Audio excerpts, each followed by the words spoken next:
réserve son trajet via une application. Nos chauffeurs partenaires sont considérés comme des sous-traitants. Grâce aux véhicules électriques, qui nous permet une économie nouvelle, puisque la longévité du véhicule, le peu de panne, le peu de carburant, il y en a un quand même, hein, c'est l'électricité.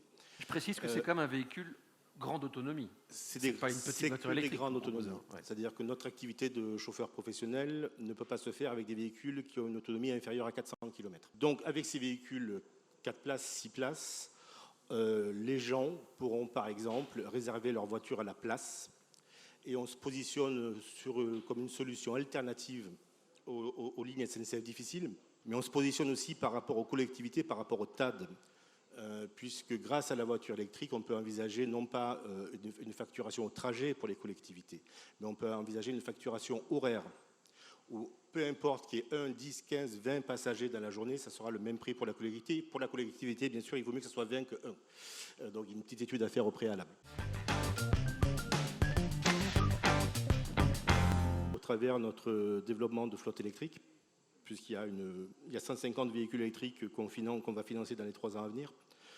On est moteur pour la poste de charge, puisque les relations en visioconférence pendant le confinement qu'on a eu avec Engie, qu'on a eu avec EDF, qu'on a eu aussi par rapport à l'hydrogène, parce qu'on compte aussi investir dans l'hydrogène.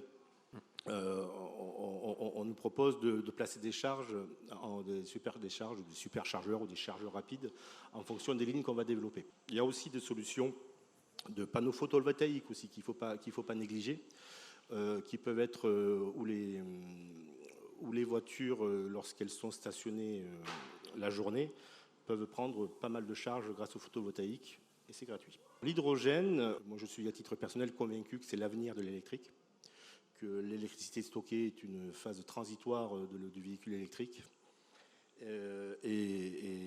Et aujourd'hui, on est aussi actif sur des longues distances, et traverser la France en hydrogène, c'est possible. On peut très bien, vous partez une voiture hydrogène à 600 km d'autonomie, vous pouvez très bien partir de Montpellier, charger à Lyon et arriver à Lille, sans aucun problème.